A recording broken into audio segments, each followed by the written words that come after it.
Hey, it's Mike over at fishyourassoff.com, and today what we're talking about is tarpon fishing with mullet.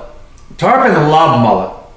That's why any mullet-like lure works so well with them when you're targeting the tarpon. So when you really think about catching these tarpon with a mullet, it really depends on the size of the tarpon that you are targeting.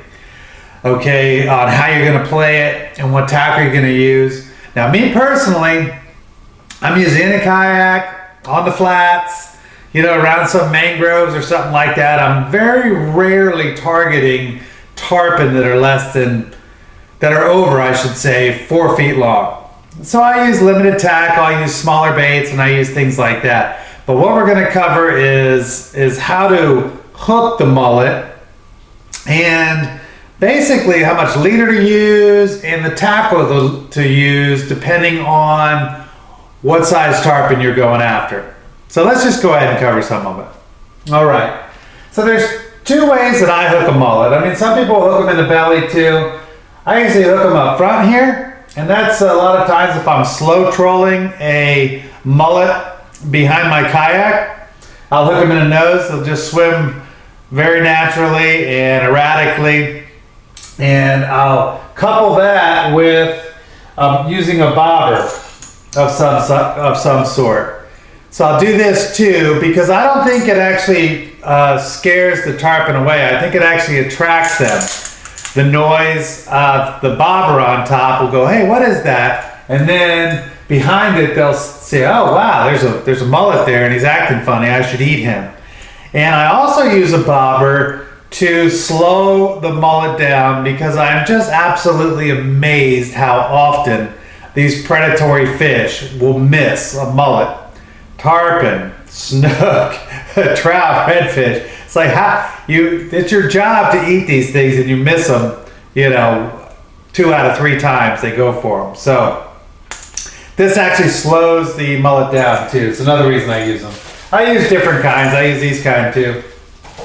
But what I almost always do is have a leader that's roughly equivalent to the size fish I'm targeting, but I'll have a minimum of 4 feet. So if there's a little bitty 2-foot tarpon that I'm playing with, well, I'll still have a 4 feet long leader, just because I think you really need at least that much distance not to spook the fish, to attract them but not spook them with a bobber.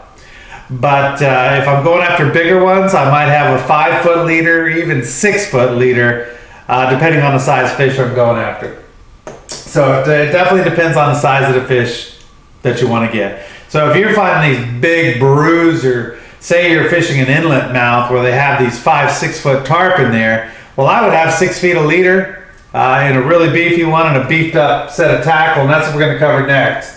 So when I'm fishing for my tarpon that are less than 4 feet in length, I'm using a 4000 series reel usually, and it'll have a 10 to 20 pound braid on it, on the reel itself, and then I'll have a 20 to 30 pound leader on that as well. So when I step up for these bigger tarpon, anything over 4 feet, I'll have something that's a 5500, even a 6500 you might want to use, series reel, so it'll just have a lot more room on it for those long runs that the tarpon will make, and it'll be able to handle, your gears will be able to handle one of those big bruisers.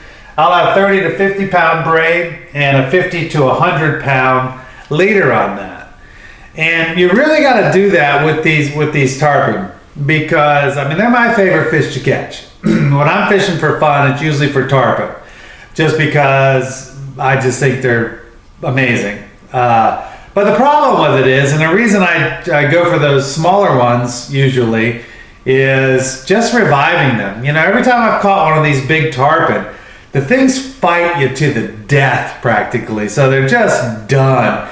And if you're in a kayak and you got a 5-foot tarpon next to it, it's really hard to revive that tarpon correctly and get it off on its way, because unless that thing swims off on its own and you let go of it, it probably just sinks to the bottom and dies.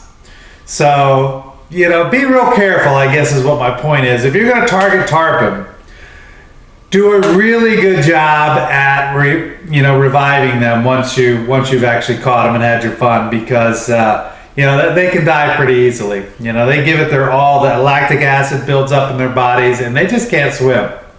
Another problem I've had is the dolphin have kind of figured me out. So I'll be fishing in my kayak, catching these little bitty tarpon like this, and they'll come, and as soon as I revive it, they'll be kind of hiding over here. They'll run under there and grab it from me, and I don't want to feed dolphin my tarpon either that I caught. So I don't know. I'm just telling you, watch out with these tarpon. They are really susceptible to predators and just dying, sinking to the bottom and dying if you don't revive them correctly.